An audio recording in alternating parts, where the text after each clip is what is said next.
Hello, welcome back to my channel. My name is Chaz Kayato, and in this week's episode, what I want to talk about is preparing for the Praxis or preparing for a Praxis test. So, a Praxis test is a test that teachers will take in order to obtain their certification. And there's actually multiple Praxis tests. There is the PLC Praxis test, which is essentially showing that you have knowledge about actually teaching, and then you have the subject-specific Praxis tests, so like social studies, different maths. So this is a part of the journey of new teachers. Now, it's been a few years since I took the Praxis, but compared to probably some of you guys out there, I'm still a relatively new teacher. I've only been teaching about I think this is my sixth year.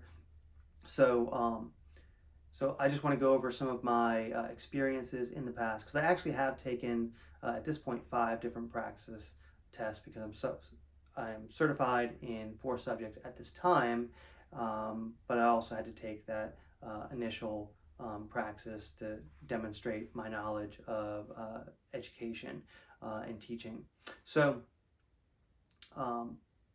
just to let you know that if you are one of these teachers, you don't need to be scared. I know the Praxis can feel like, you can feel like you're back in college, and you're studying for one of your senior year finals, right? Because it feels so intense, because you know that if you don't pass, it's like, well, I have to go back to the school and I have to tell them I didn't pass this time.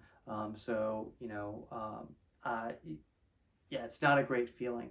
And I do also want to say that my experience with the Praxis was that I was already hired, and I just needed to take the Praxis within, I think, maybe 2 years of being a teacher at the school and getting my certification. That was one of the requirements to continue being a teacher. Some of you out there might be planning on doing this all before you even get hired, so maybe that doesn't necessarily apply to you, but it could also delay getting hired.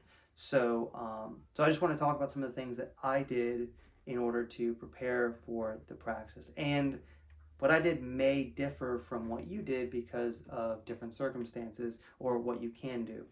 So like I said, I was hired, and I had time to prepare for the Praxis. I actually took a alternative certification course through iTeach, which is I think iTeach is up to like 7 or 8 states now that you can do iTeach. And so I had a good experience with iTeach. It actually, because that's what I used. I actually, I work for iTeach now as a side job, helping out new teachers. So that just goes to show you my experience with them. But the great thing about iTeach was that it was very independent. I was able to get my initial work done as soon as I was ready to do it. So I got a lot of my pre-preparation done in about a month, and then I got onto the portion of the course where I was being observed and I was doing reflections. But at that time, I was also preparing for the Praxis, okay? And so I was really preparing for 2 different Praxises, and I was a social studies teacher at the time. So I used different resources that were available. First and foremost, I pretty much used any type of free resource that I could get my hands on. So there are some free resources out there. I recommend you going on Google, trying to find the free resources. There's a lot of good YouTube videos as well. Use as much of the free resources as possible. And so what I did was I'd use the free resources until I felt I've used them to the full extent that I could. And then I did end up getting a month-to-month paid subscription to an online program that had a lot of tests and quizzes that I found really useful. And so unfortunately, the website that I use doesn't even exist anymore. I think they were bought out. So really recommending a website for those purposes wouldn't benefit you because that website doesn't exist. But it was a very inexpensive option. I think it was like maybe $20 or $30 a month. And I just got to take quizzes and quizzes and quizzes until I was scoring maybe like 80, 90, 100% on the practice tests. And so that's really what they tell you. If you are scoring around 80 to 90% in these practice tests, they say you're generally ready to take the Praxis. And so I did that. I constantly took these quizzes and tests until I was scoring in the 80s and 90s, sometimes high 90s. And even then I was like, okay, I don't know if I knew all of those questions that I answered. But so I did that and then went and took the PLC exam and passed it. Okay. And so that's what I did for that first Praxis.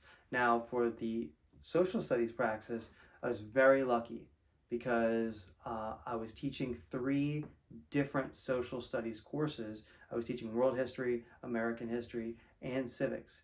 And so I basically used that entire school year of teaching the course, and I used that as preparation for taking the Praxis. So if you have the ability to take your Praxis, your content specific Praxis later on after you've taught, that's going to be a big benefit because I didn't need to spend money on resources because I was already essentially doing a refresher as I went through the school year. And so I really just needed to do a little bit of touching up on the social studies courses that I wasn't teaching, but a lot of that was filling in between those other 3 courses. So it was really, it was simple. And so I actually did very well using that strategy on my second Praxis on the social studies. Now, I did also get certified in family and consumer science, physical education, and business education.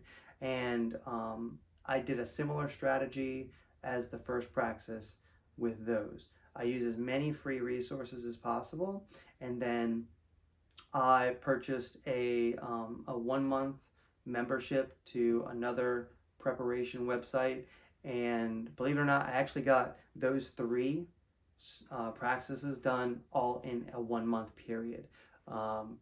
So I essentially took the Praxis, studied for another week, took the next Praxis, studied for another week, and so I took it in rapid succession. So I only paid for 1 month of preparation and took 3 Praxis tests.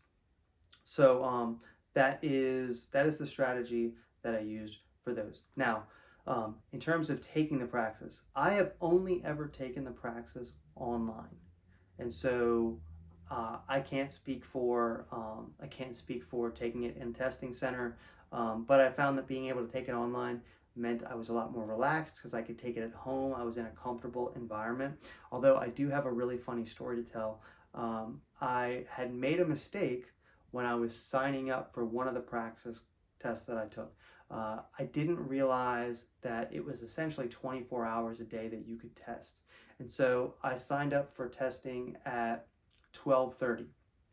And I said, yeah, I can take it around lunchtime. That should be fine. Well, as we got closer, I realized that I had signed up for 12:30 at night. And if you've taken a Praxis before, it takes you about good 20 to 30 minutes to get all the pre-test work done, to confirm your identity, to make sure there's no one in the room with you. So I didn't even start taking that test till 1. I don't think I finished till well after 2 o'clock in the morning. It was rough, but I did pass. So just be aware if you're going to take it online. It is 24 hours, and so don't take it in the middle of the night. But that is what I used. That is the strategy that I used. Well, really 2 different strategies that I used to prepare for the Praxis. At the end of the day, you need to figure out your time horizon. How long do you have? What resources do you have? Which Praxis test do you need to take? Maybe you are already certified, but you're trying to change subjects in the near future.